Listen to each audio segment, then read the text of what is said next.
Oi, minha gente! Tudo certo com vocês? Eu sou a Leia Aragão e bem-vindo ao canal. No vídeo de hoje eu vim trazer um vídeo mais informativo, porque hoje eu vim te contar a diferença entre granuloma e queloide, porque é uma confusão ainda que muita gente faz, e aí hoje eu vim sanar essa dúvida de vocês e contar que há sim uma diferença entre esses dois, né? Entre granuloma e queloide. E lembrando que tudo que eu vou contar aqui neste vídeo é de experiência própria e de coisas que eu andei pesquisando na internet, daí eu fiz um compilado de tudo e organizei em um único vídeo para assim tirar totalmente essa dúvida que vocês sempre têm sobre granuloma e queloide e não ter mais essa dúvida. Mas antes da gente ir para esse vídeo, te inscreve aqui nesse canal para não perder os próximos e os novos vídeos que virão. Continua aí e vamos pro vídeo! Vamos começar esse vídeo falando sobre o granuloma, que é aquela bendita bolinha que nasce no piercing. E aí vocês devem estar perguntando, mas Leia, por que é que ela nasce no piercing? Para quem não sabe, o granuloma nada mais é do que uma falha no processo de cicatrização que incomoda muita gente. Mas há também algumas causas mais comuns que fazem com que o granuloma apareça. A primeira é o excesso ou a falta de limpeza. Então você não pode nem limpar demais, mas também não pode negligenciar a limpeza do seu piercing, que ao meu ver deve ser feita aqui sim no máximo 2 vezes por dia. E aí você pode fazer essa limpeza de manhã e à noite antes de dormir. E lembrando que quando você for higienizar seu piercing, é só para você lavar com água e sabão, e geralmente você pode usar um antisséptico, que geralmente em alguns estúdios que você vai fazer o seu piercing, eles vendem. Deixa eu mostrar aqui para vocês, porque eu tenho ainda o antisséptico próprio para piercing. Não é aqueles antissépticos que a gente compra na farmácia, não pode usar aqueles. Então, caso você não tenha isso, só higieniza com água e sabão. O antisséptico que eu usei e que eu ainda uso de vez em quando foi esse daqui, ó. Ele é próprio para piercing, então tu pode usar um antisséptico assim para dar uma melhor higienizada quando você estiver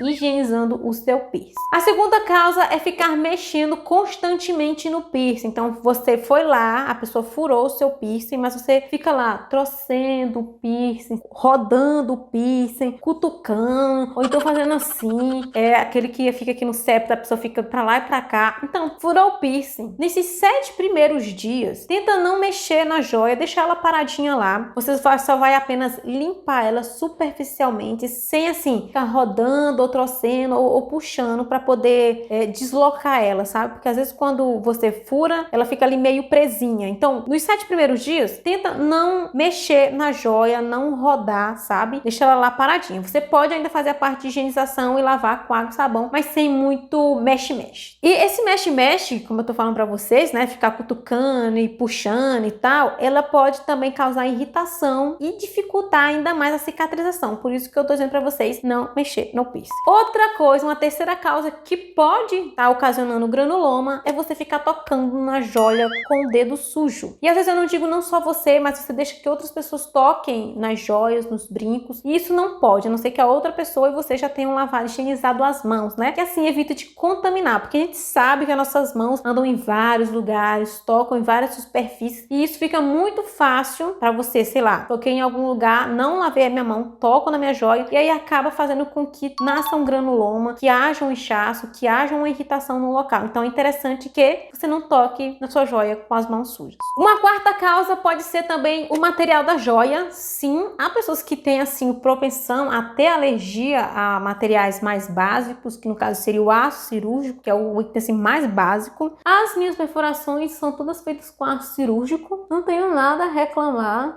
Os piercings saram tudo de boa, ninguém assim dá muito problema. Os únicos que deram problema, não sei se por causa da joia, não sei se por outros fatores, mas o do Tragos tá demorando bastante para terminar de cicatrizar, mas já tá bastante avançado a cicatrização, claro.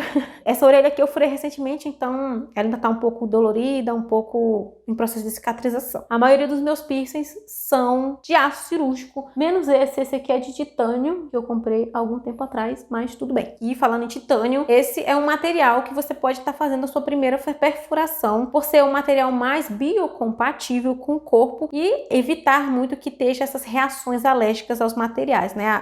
Que haja rejeição da joia. Então, uma dica para ti, quando for furar, já fura de cara com titânio, que pode ser que não nasça granuloma no seu piercing. Mas lembrando também de tomar todas as outras medidas que eu já acabei de falar. E uma outra coisa que, assim, bem comum e que acontece com muita gente é, assim, o granuloma nascer por algum tipo de trauma. E aí eu digo trauma como? Enroscar o seu bendito piercing na toalha ou em algum pano que você passou assim no rosto e o piercing do nariz enganchou no bendito. Outra coisa é também levar a mão, bater com a mão, assim, sem querer. Então isso pode ocasionar também que nasça o granuloma, esses traumas, esses pequenos traumas. Por isso que você também tem que tomar muito cuidado quando você faz uma perfuração. Eu até brinco que parece que quando você fura um piercing, parece que sua mão acha mais rápido o lugar, sabe? Porque você tá sempre batendo ou sempre encostando. E o mais ruim, assim, do cabelo, principalmente quem tem que finalizar o cabelo cacheado, é porque geralmente você tem que amassar assim, ó. Então você tem que tomar bastante cuidado também para não pegar na orelha e acabar machucando, magoando os seus piercings, né? E aí causando um trauma e acabar nascendo uma granuloma. E aí, para evitar essas causas do granuloma, né? Para evitar o granuloma, é só ter uma boa higienização, não ficar mexendo ou cutucando o seu piercing, e você também pode usar materiais que facilitem a cicatrização, que no caso seria o titânio, que é uma peça mais biocompatível. E aí fica aquela questão: e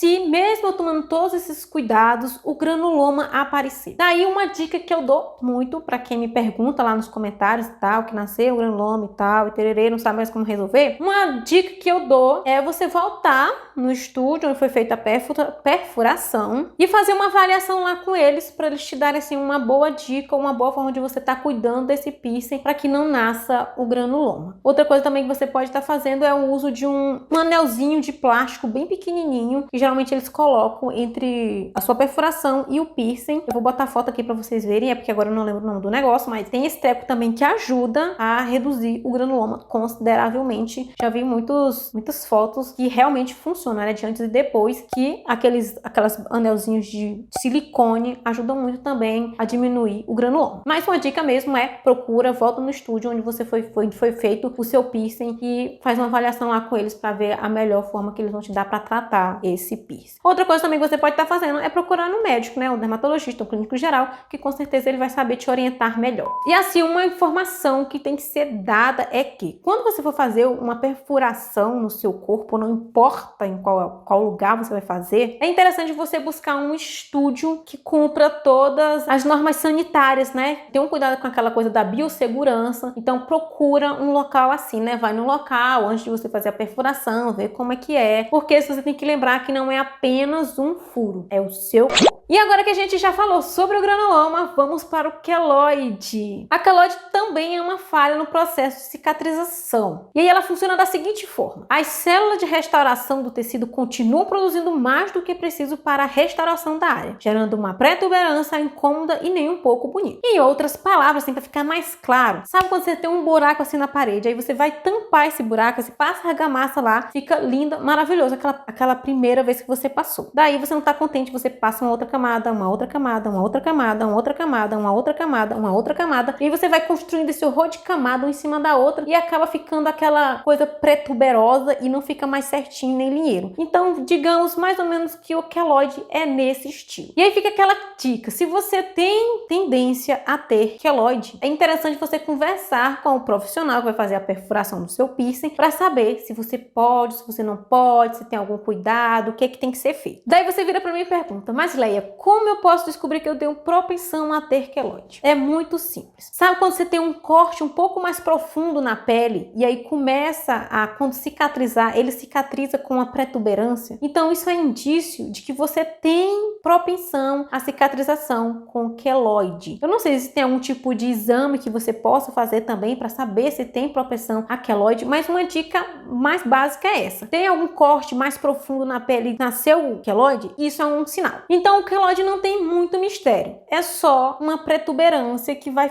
ficando na sua pele no processo de cicatrização, que é bem diferente do queloide. E aí agora vamos para as diferenças mais comuns que tem entre os dois, que eu acho que é interessante dizer aqui, né? O granuloma, ele é um nódulo dolorido, eles geralmente são inflamados, eles têm assim uma textura um pouco mais esponjosa, ou seja, eles são um pouquinho mais macios e eles também podem sangrar. Então esses são as principais assim características do granuloma. Já a queloide, ele já é um pouco maior, ele quando tá tá cicatrizando, ele fica disforme, ele não fica redondinho, ele vai ficar meio que disforme, né, sem forma, então ele vai ficar cicatrizando de qualquer jeito. Ele é mais escuro e ele é indolor, ou seja, você não vai sentir dor nele, sabe?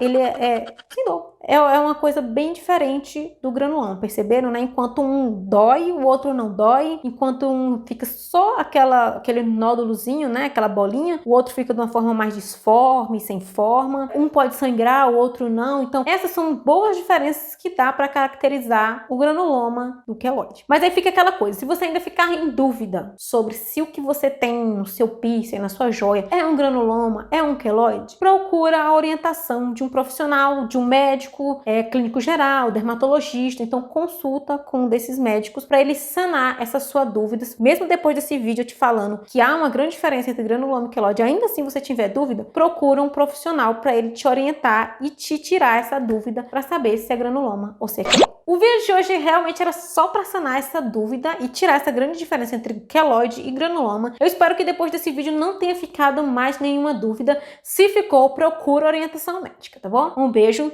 e até a próxima. Tchau!